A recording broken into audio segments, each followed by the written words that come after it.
राधे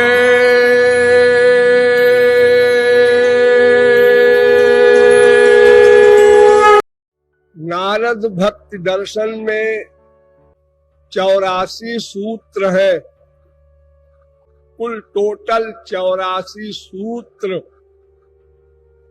जैसे पहला सूत्र है अथातो भक्तिम व्याख्यास्यामः, हो गया एक सूत्र। ऐसे ही 84 सूत्रों का एक ग्रंथ है, उसे नारद भक्ति दर्शन कहते हैं। नारद जी भगवान के अवतार हैं। इनका नारद नाम इसलिए पड़ा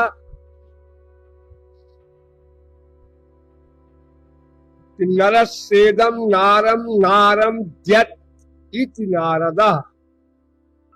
मनुष्यों का जो अज्ञान है उसको द्यति माने खंडयति, नश्यति, नाशयति, जो अज्ञान को नष्ट करके प्रेमानंद प्रदान करे उसका नाम नारद।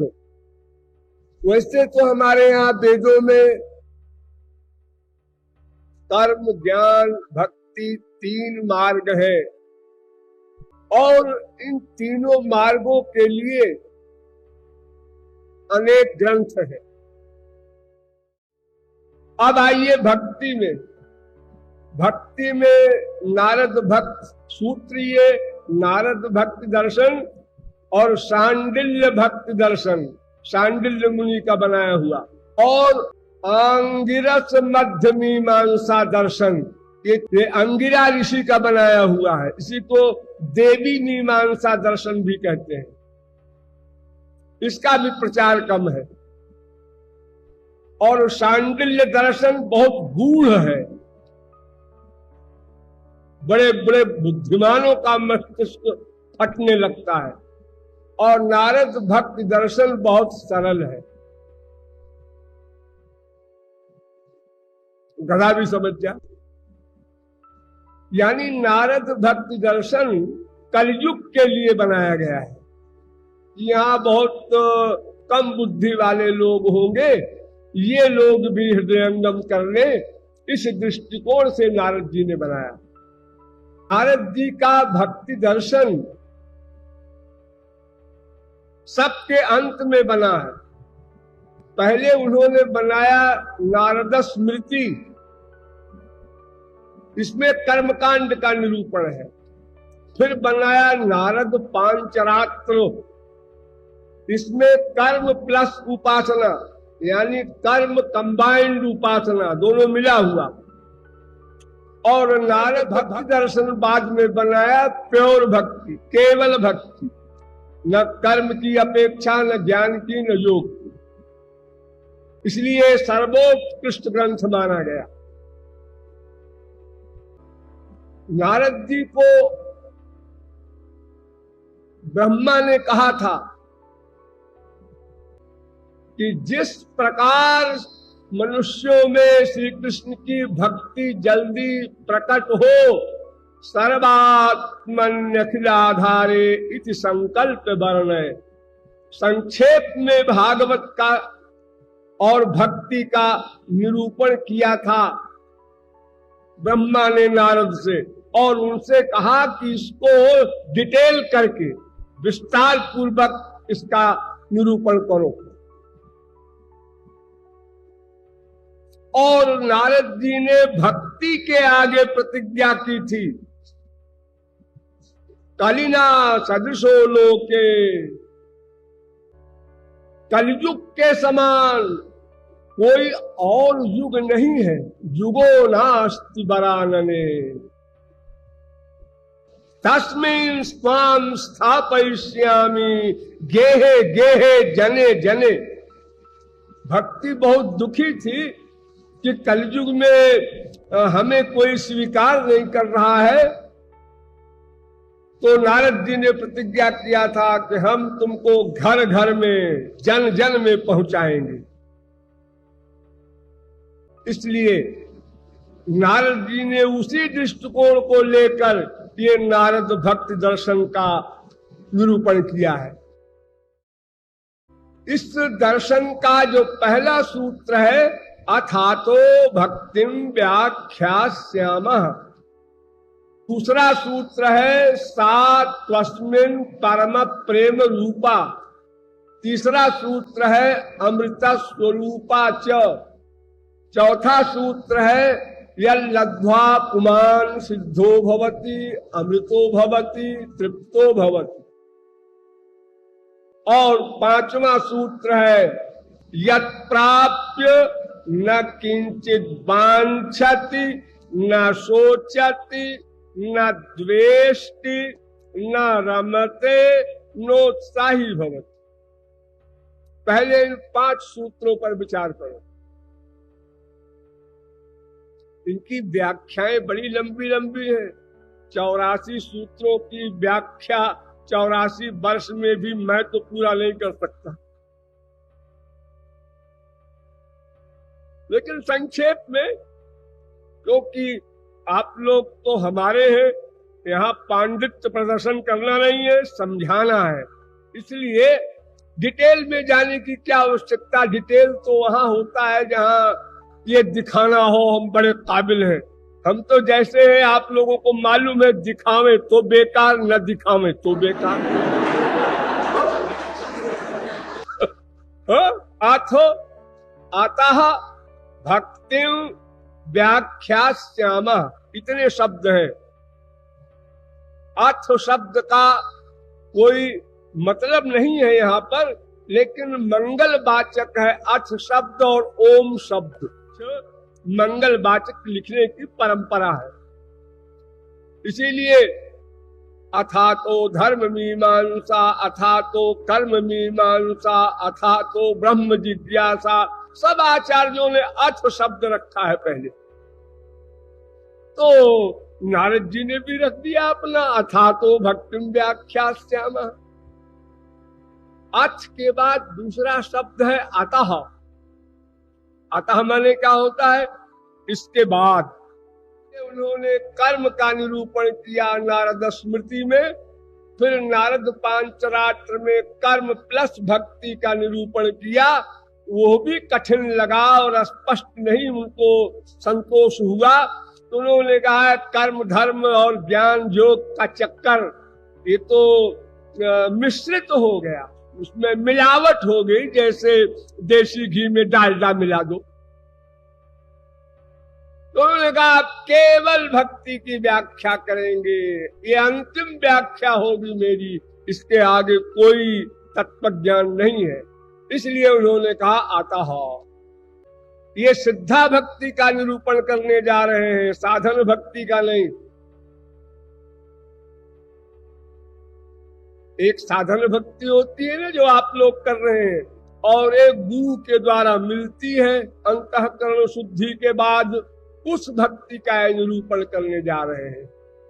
और व्याख्यास्यामः माने विशेष रूप से उसकी अंतरंग जो साइंस है उसका निरूपण करेंगे इस दर्शन शास्त्र में।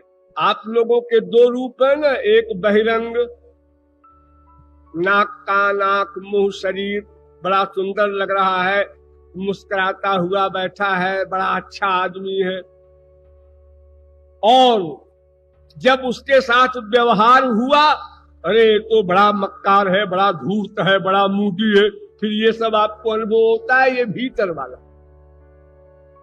तो पहले बाहर की परिभाषा कर रहे हैं नारद जी। सा त्वस्मिन् परम प्रेम रूपा। सा माने वो भक्ति,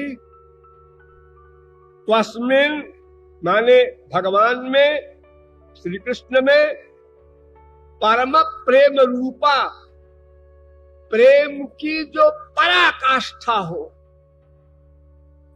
वही भक्ति। और फिर भक्ति मिली, और फिर भक्ति सदा बनी रही, वो नष्ट नहीं होती। ये 5 शर्तें हैं अभिधेय के विषय में, वो केवल भक्ति पर ही लागू होते हैं। अतएव हमको अपने संबंध को समझना है। हमारा संबंध श्री कृष्ण से ही है और उस संबंध के लिए भक्ति पुल है। और कुछ ऐसा नहीं है कि साहब भगवान के पास कोई ऐसी चीज है प्रेम वो हमको देंगे, भीख मांगेंगे। भीख नहीं, ये बड़ा इंपॉर्टेंट श्लोक है। तत्तेनुकंपां सुसमीक्षमाणो भुञ्जान एवात्मकृतं विपाकं फिर पाप कपूर फिर विदधन नमस्ते जीवेत यो। इस श्लोक का बड़ा गंभीर अर्थ है, संक्षेप में समझ लो कि भक्त भगवान की कृपा की बाट जो होता रहता है, अनुकंपाम सुसमीक्षमाणः, भगवान की अनुकंपा की प्रतीक्षा करता है, इतराज नहीं करता अभी तक क्यों नहीं हुई कृपा, मेरी प्रतीक्षा में कमी है, मेरी प्रतीक्षा में कमी है। सदा यही फीलिंग हो, ये फीलिंग ना आने पावे, प्रतीक्षा करते करते इतने दिन हो गए, वो काहे के दयालु है ये क्रैक ना आने पावे। तो एक बात ये बताया कि तत्तेनुकंपां सुसमीक्षमाण, और दूसरी चीज भुञ्जान एवात्मकृतं विपाकम, भगवान की कृपा की प्रतीक्षा करे। प्लस नंबर 2, भगवान के दिए हुए प्रारब्ध जन्य सुख दुख को सहर्ष भोगे। अरे सुख को तो सहर्ष भोगते ही है, दुख को भी सहर्ष भोगे। ध्यान दो, सहर्ष, बाप मर गया, बेटा मर गया, बीवी मर गई, पति मर गया, धन लुट गया, हाँ, इसको ये न समझे कि ये बुरा हुआ, क्योंकि भगवान ने किया ना, कोई मनुष्य के हाथ में तो है नहीं है सब, किसी की मृत्यु किसी का जीवन। तो भगवान के ऊपर क्रोध न करो, इतराज न करो, उनका दिया हुआ है ये प्रसाद, सहर्ष स्वीकार करो, सहर्ष। गुरु का प्यार बड़ा मीठा लगता है, और फटकार जब तुमने गलती किया, गुरु ने डांटा, उस पर बलिहार जाओ कि कितनी ममता है उनकी, कितना उनको ध्यान है हमारा कि हमारी गलती रहने न पावे। हमारी इस गलती को सोचा उन्होंने, पकड़ा, फिर बताया। अरे मैं कितना भाग्यशाली हूं। इसके बजाय अगर हमने ये सोचा सबके बीच में क्यों डांटा, अकेले में चप्पल मार लेते। अरे आप सब लोग ऐसे ही हैं। हृदय से श्री कृष्ण को अपना मानो, प्यार बढ़ाओ, समर्पण करो, और वाणी से भी उनका नाम वगैरह लो। शरीर से भी जो सेवा बने वो न मिले, जब तक गुरु की ही सेवा करो, दोनों का एक फल है। लगाए रहो सबको, लेकिन हृदय मन का अटैचमेंट मेन है, एक्टिंग में मत करना।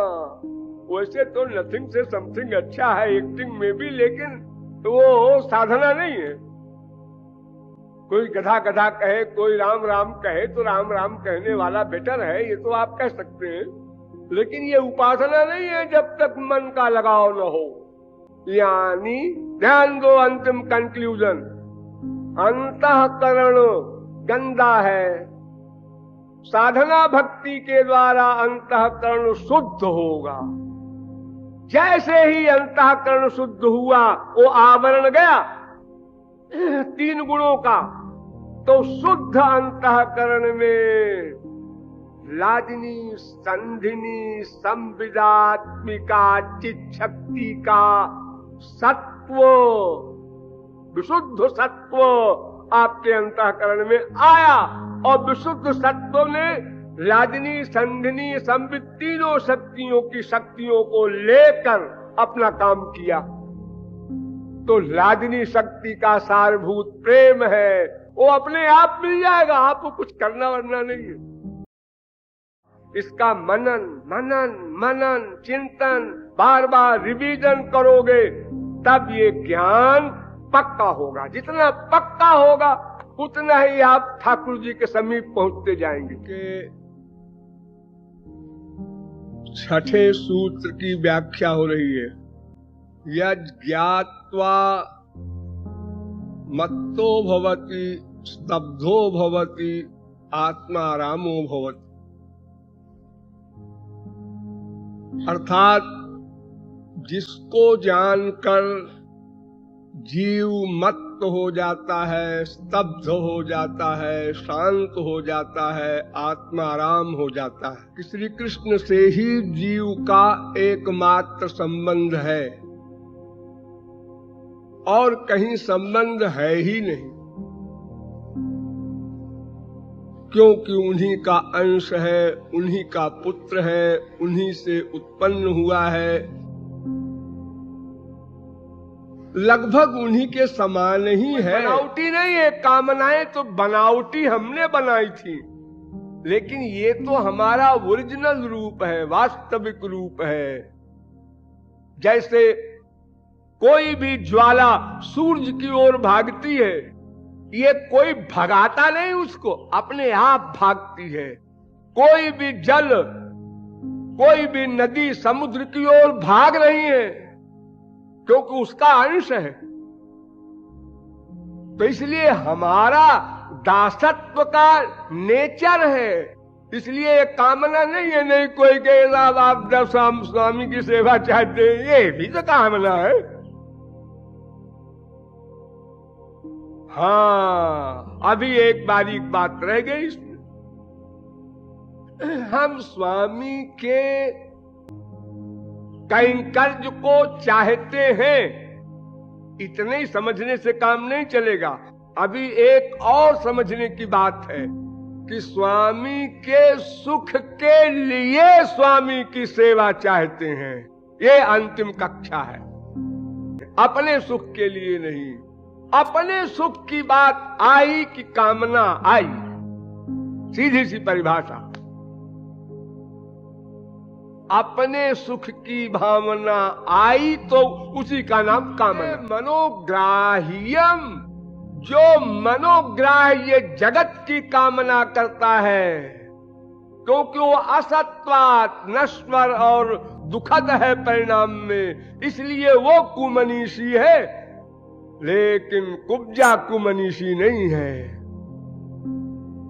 कुब्जा को तो भगवान का लोक मिला, प्रेम मिला, सब कुछ मिला। और ये कुब्जा जिसकी हम निंदा करने की सोचे तो उसके पहले और भी सोच ले कि बड़े बड़े इसमें शामिल हैं। पुरा महर्षय सर्वे दंडकारण्य वासिना, बड़े बड़े परमहंस दंडकारण्य के मुनि लोग राम को देखकर जब मोहित हुए थे तो वे भी काम भाव से हुए थे। इसके पूर्व भक्ति का स्वरूप बताया गया था कि सा न कामय माना निरोध रूपत्वात्। भक्ति में कोई कामना नहीं रहती क्योंकि वो निरोध रूपा है। और निरोध का अर्थ बताया गया कि निरोधस्तु लोक वेद व्यापार त्यागः।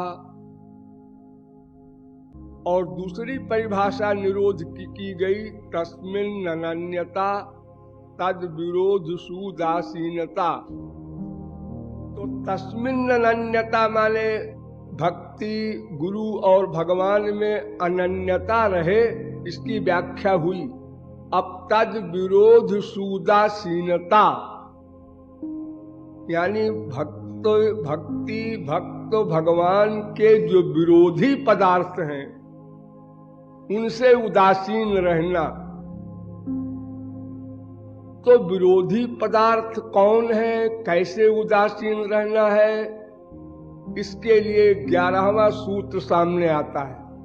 नारद भक्ति दर्शन में एक सूत्र का दूसरे से संबंध है, लिंक है। अब तद विरोध सुदासीनता, जब इसकी व्याख्या करने जा रहे हैं। विरोध सुदासीनता का अर्थ बता रहे हैं नारद जी कि लोके वेदेषु तदनुकूलाचरणम, लौकिक कर्म और वैदिक कर्म,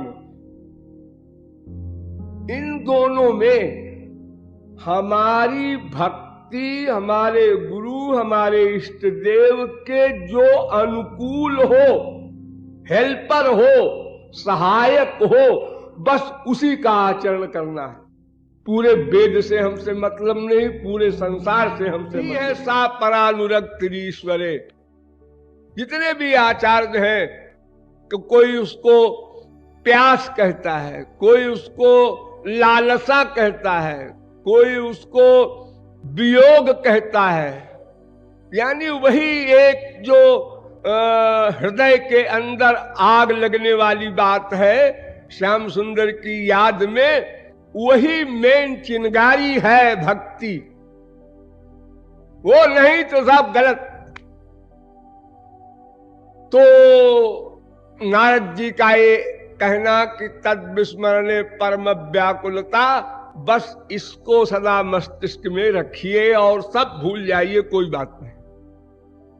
जैसे श्वास है आपका, निरंतर चल रहा है, छोड़ रहे हैं, खींच रहे हैं, छोड़ रहे हैं, और जहां इसकी गति में गड़बड़ हुई तहां क्या होता है, दमा।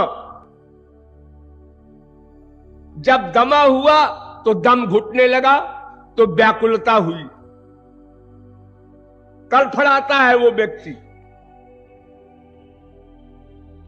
वो वायु का आवागमन जो था ठीक ठीक नॉर्मलिटी से, उसमें गड़बड़ हो गई तो व्याकुलता हुई। ऐसे ही निरंतर श्याम सुंदर का स्मरण होता रहे तो सब ठीक। अगर बाई दिबे कभी कुछ देर के लिए विस्मरण हो जाए तो अपने आप अजीब सा अंदर लगे और दर्द होने लगे, अरे वो क्या खो गया, मेरा क्या खो गया, ऐसी फीलिंग हो। और ये फीलिंग इतनी बढ़ती जाए, इतनी बढ़ती जाए, तो ये है नारद जी के भक्ति का लक्षण, और सबसे स्पष्ट भी है और साधारण व्यक्ति भी समझ सकता है। अब पूछा गया नारद जी से कि भाई ये जो आप बता रहे हैं भक्ति का लक्षण, इसकी ये आदर्श स्वरूप कौन से महापुरुष हैं हुए हैं? भाई कोई भी सिद्धांत हो, जब उसका प्रैक्टिकल पालन करने वाला कोई हो तब तो लोग जल्दी स्वीकार कर लेते हैं, मान लेते हैं। तो उन्होंने एक सूत्र बनाया अपने लिए, नहीं कि मैं भी हूं। अरे भगवान के अवतार हैं, भक्ति के 12 आचार्यों में हैं। स्वयंभूर नारद शंभू, लेकिन कहते हैं हाँ मैं हूं तो भक्ति का आचार्य, लेकिन जो लक्षण मैं बता रहा हूं, इस लक्षण का ठीक ठीक स्वरूप मेरे पास नहीं है। अच्छा तो जिसके पास हो उसका नाम बताओ। तो एक सूत्र बना दिया, यथा ब्रज गोपिका नाम, यथा ब्रज गोपिका नाम, यानी ऐसा प्रेम ब्रज गोपियों का था। सोचिए, नारद सरी के भगवान के अवतार, मानस पुत्र, ज्ञानियों के भी नेता, भक्तों के भी नेता, निराकार ब्रह्म के भी ब्रह्मानंदी, साकार भगवान के भी प्रेमानंदी, और भगवान के अवतार। ऐसे नारद जी भी अथॉरिटी मानते हैं ब्रज गोपियों की। यथा ब्रज गोपिका नाम। और फिर गोपियों के साथ साथ और भी सूत्र बना दिए, न तत्रापि महात्म्य ज्ञान विस्मृत्यपवादः तद्विहीनम जाराणामिव। स्वयं ब्रह्मा सृष्टिकर्ता यही याचना कर रहा है, तद भूरि भाग्यमिह जन्म किमप्यतव्यम् यद्गोकुलेऽपि कतमाङ्घ्रिरजोऽभिषेकम् यज्जीवितं तु निखिलं भगवान् मुकुन्दस्त्वद्यापि यत्पदरजः श्रुतिमृग्यमेव। इनकी चरण धूलि वेद की ऋचाएं चाहती हैं, उद्धव आदि चाहते हैं, यही नहीं ब्रह्मा चाहता है। और वो भी कहता है हमें भी लता गुल्म वृक्ष पशु पक्षी कुछ बना दीजिए, इनकी चरण धूलि मिले। रजोभिषेकम, रज का अभिषेक करूं मैं। हल्की सी झांकी आप लोग समझ सकते हैं गोपियों के प्रेम की। एक बार नारद जी द्वारिका गए तो उन्होंने श्री कृष्ण से कहा कि महाराज आप गोपियों की बड़ी तारीफ करते हैं, तो ये आपकी आदत ठीक नहीं। क्यों, क्या बात है भाई, हमारी आदत को तुम चैलेंज कर रहे हो? क्या बात है, आज कुछ बंदर बंदर का मुंह चाहिए क्या? हाँ, मतलब कोई ऐसी टीम बना के आए हो तो वैसे हम खेल खेले फिर। अरे भगवान में गलती निकालना ये किसकी हिम्मत है? नहीं महाराज, मैं बिल्कुल ठीक कह रहा हूं, मैं होश में हूं, बेहोश नहीं हूं। मैं ये कह रहा हूं कि आप जो बार बार गोपियों की प्रशंसा करते हैं तो रुक्मिणी सत्यभामा वगैरह को बुरा लगता है, क्योंकि ये तो कोई मानने को तैयार नहीं हो सकता कि रुक्मिणी से अधिक सुंदर और कोई गोपी होगी। महालक्ष्मी की अवतार है, सभी कलाओं में परिपूर्ण है, खाली चमड़े की बात नहीं है। एक गुण किसी में होता है संसार में, किसी में दो गुण होता है, और एक ही में सब गुण हो ऐसा विश्व में कोई भी नहीं हो सकता। लेकिन रुक्मिणी है ऐसी। तो महाराज आप ये सब अपने मन में कुछ भी रखिए, वो सब अलग बात है, उसमें हम दखल नहीं देते, आपका प्राइवेट मामला है सब। लेकिन रुक्मिणी वगैरह के सामने जब आप गोपियों की प्रशंसा करते हैं तो उनको फीलिंग होती है।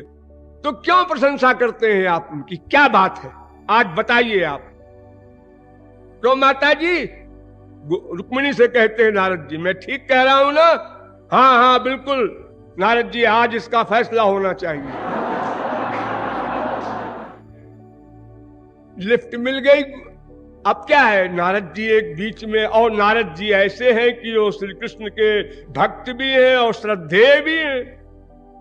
ओ ब्रह्मा के पुत्र हैं, ब्राह्मण हैं, महर्षि हैं, देवर्षि हैं, श्री कृष्ण उनके चरणों में सिर रखते हैं। तो ऐसे का अवलंब मिल गया तो स्त्रियों ने कहा बिल्कुल बिल्कुल आज इसका उत्तर दे श्री कृष्ण। श्री कृष्ण ने कहा देखो नारद जी ये सब फालतू बकवास न करो, मेरे सिर में बहुत दर्द हो रहा है, फटा जा रहा है, पहले मेरा इलाज करो। सोचो उसके लिए कुछ, ये फालतू बातें, उसका प्रेम, ये सब प्रेम तब सुहाता है जब शरीर ठीक रहे। और सिर में इतना दर्द हो रहा है और तुम प्रेम की बात लेके बैठ गए। हाँ? कोई आदमी 4 दिन का भूखा हो और फिर अचानक उसकी स्त्री, माँ बाप, बहन कोई आ जाए, हमसे प्यार करो, अरे भाग, प्यार वाली बड़ी आई है, हमारे तो पेट में चूहे दौड़ रहे हैं, इसको प्यार करो। हाँ? तो घबरा गए स्त्रियां सब और कराहने लगे पूरी एक्टिंग। अरे वो तो एक्टरों के डायरेक्टर हैं, उनको क्या मेहनत है एक्टिंग करने में। ऐसी एक्टिंग किया कि सब घबरा गई रानियां, जैसे प्राण जा रहे हैं उनके। नारद जी ने कहा भाई कुछ मामला है प्राइवेट, अब अपन संभल जाएं, एक बार बंदर बन चुके हैं ना। तो उन्होंने कहा महाराज ये आप जो आपके सिर में बहुत दर्द है, इसकी दवा भी आप ही बता दीजिए, आप ही दवा बता दीजिए, क्या दवा है, कहां मिलेगी, कैसे मिलेगी। उन्होंने कहा दवा तो नारद जी बड़ी सरल है। ऐसा है कि मेरा कोई भक्त हो, मुझसे प्यार करने वाला हो कोई, ऐसा भक्त अगर अपनी चरण धूली दे दे और मैं सिर में लगा लूं तो मैं ठीक हो सकता हूं। अब वो क्वेश्चन तो धरा रह गया गोपियों के प्यार का, अब ये नया प्रश्न आ गया इलाज वाला। नारद जी ने सुन तो लिया, लेकिन सोचना प्रारंभ किया, ऐसा भक्त तो मैं भी हूं। अरे किसी भक्त की चरण धूली मांग रहे हैं, लेकिन मैं झगड़े में नहीं पड़ता इनके। ये माताएं जो हैं 16,108 रानियां, ये सब महापुरुषों की दादी तो है, और कौन बनेगा इनकी स्त्री। तो इनसे कह देते हैं अभी, और इनके तो खास पति हैं। अरे पति के लिए तो स्त्री आत्मा तक का बलिदान कर देती है। तो तुरंत रुक्मिणी वगैरह के सामने गए और कहा कि माताओं ऐसा है कि वो कह रहे हैं कि चरण धूली कोई भक्त दे दे, तो आप लोग दे दीजिए, बस अभी ठीक हो जाए। तो रुक्मिणी ने कहा कि तुम नॉर्मल तो हो, एक स्त्री अपने पति को चरण धूली दे, अरे नरक वरक तो बाद में मिलेगा, लेकिन हिस्ट्री में बदनाम हो जाए सो अलग। और कोई छोटा मोटा आदमी कोई गलत काम करे तो बात मोहल्ले में रह जाती है, और बड़ा आदमी वही गलत काम करे तो फिर मोटे मोटे अक्षरों में अखबारों में निकलता है। यानी जब महालक्ष्मी और भगवान का मामला है तो ये तो अनंत काल को इतिहास में अमर हो जाएगा कि श्री कृष्ण की ऐसी स्त्रियां थीं कि अपनी चरण धूली दिया। नारद जी ने सोचा और सोचकर कहा, हाँ बात तो ये ठीक कहती हूं। अच्छा इनको छोड़ो, और जो महात्मा है उनके पास जाते हैं। जहां जहां अपना वो समझे महात्मा सब जगह गए, सबने मना कर दिया, तुम्हारा दिमाग खराब है। अरे श्याम सुंदर के चरण की धूल हम लोग चाहते हैं कि हम अपने चरण धूल उनको देंगे, और वो भी होश में। तो फिर लौट आए नारद जी, उन्होंने कहा कि महाराज आप ये भी बता दीजिए वो कौन सा भक्त कहां रहता है जिसके चरण की धूली से आप अच्छे होंगे। हाँ? तो श्री कृष्ण ने कहा उधर एक है ना यूपी में एक मथुरा वृंदावन वगैरह ब्रिज है। हाँ हाँ है, मालूम है, त्रैलोक्य में कौन सी जगह है जो मुझे नहीं मालूम। तो वहां गोपियां रहती हैं। नारद जी ने कहा, फिर गोपियों का नाम लिया। यहीं से तो बात चली थी कि गोपियों की प्रशंसा न करो, इससे रानियों को कष्ट होता है। ये फिर गोपियों के ले आए बीच में। खैर अपन को क्या पड़ा है, चलते हैं। गए गोपियों के पास और उनसे कहा, माता वो श्याम सुंदर ने भेजा है मुझे, उनको बड़ा शारीरिक कष्ट है इस समय। क्या है? सारी गोपियों की हालत सीरियस। एक वाक्य सुन के, घबराओ मत घबराओ मत, ऐसा है कि वो उनके सर में बहुत दर्द है, वो कहते हैं कोई भक्त चरण धूली हमको दे दे तो मैं ठीक हो जाऊं। साहब ने पैर फैला दिए, ले जाओ। अरे थोड़ी नहीं, क्विंटल के क्विंटल ले जाओ, यहां तो करोड़ों गोपियां हैं। हाँ? नारद जी ने कहा है, तुम लोग जो कुछ कह रही हो, जो कुछ करने जा रही हो, सोचा है इसका क्या फल होगा? देखिए नारद जी, ये फल वल बाद में बताना, पहले ले जाओ, जल्दी करो। श्याम सुंदर को कष्ट है और तुम फल वल की बात करने आए हो। इसका फल क्या होगा? क्या होगा? जो होगा होता रहेगा। अरे नरक मिलेगा, यही फल होगा ना। तो कौन नई बात है, अनंत जन्म अनंत बार नरक भोग चुके हैं, एक बार और सही हमारे प्रियतम को सुख तो मिल जाए। कौन नया है हमारे लिए नरक? कौन सा जीव ऐसा है जो अनंत बार नरक नहीं गया, अनंत बार स्वर्ग नहीं गया? तो क्या है, वो तो आपका अभ्यास पड़ जाता है वैसे। तो गोपियां कहती हैं ये सब नरक फरक की बातें हमको न सुनो, जल्दी से ले जाओ तुम अपने हमारे प्राण वल्लभ को ठीक करो। नारद जी ने कहा पहले मैं ही लगा लूं अपने, बाद में उनको ठीक करूंगा। ऐसे अद्भुत भक्त है जिनका प्रियतम के सुख का ही लक्ष्य है, न लोक की परवाह, न वेद की, न नरक की। इसीलिए कहा है इन गोपियों के लिए कि श्रुतिभिर्विमृग्याम, वेद की ऋचाएं जहां नहीं पहुंच सकी वहां एक खड़ी हैं गोपियां। हम सुंदर के सुख के लिए ही जिनका लक्ष्य है, ऐसी गोपियां ये निष्काम है। आगे चल करके नारद जी ने कहा है कि सातु कर्म ज्ञान योगे भ्योप्यधिक तरा। भक्ति जो है वो कर्म ज्ञान योग आदि समस्त अभिधेयों से श्रेष्ठ है। यानी भक्ति के अंदर में है सब कर्म योग ज्ञान तपश्चर्या यज्ञ जो कुछ भी हो सकता है। ये नारद जी ने कहा। लेकिन अगर नारद जी मुझे मिले तो मैं उनको एक राय दे दूं यहां पर। हाँ? कि कर्म ज्ञान योग ये तीनों ही मत कहो, एक और कह दो, श्री कृष्ण, उनसे भी अधिक है भक्ति। यानी भक्ति के अंदर में कर्म योग ज्ञान ही नहीं है, श्री कृष्ण भी है भक्ति के अंदर में। अंदर में ऐसे जैसे हम लोग माया के अंदर में है, मजबूर होके असहाय होके हम काम क्रोध लोभ मोह की चप्पलें खा रहे हैं।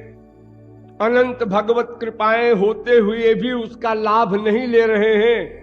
ऐसे ही मजबूर कर देती है वो भक्ति भगवान को, और उनकी भगवत्ता को लीन कर देती है भाव के भीतर।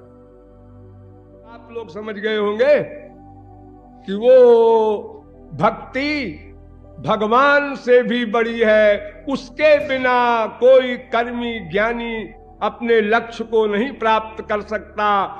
लेकिन हमको निष्कामता पर ही विशेष ध्यान देना है, महात्म ज्ञान युक्त भक्ति पर। ऐसी भक्ति अगर हम करेंगे तो अंतःकरण की शुद्धि होगी।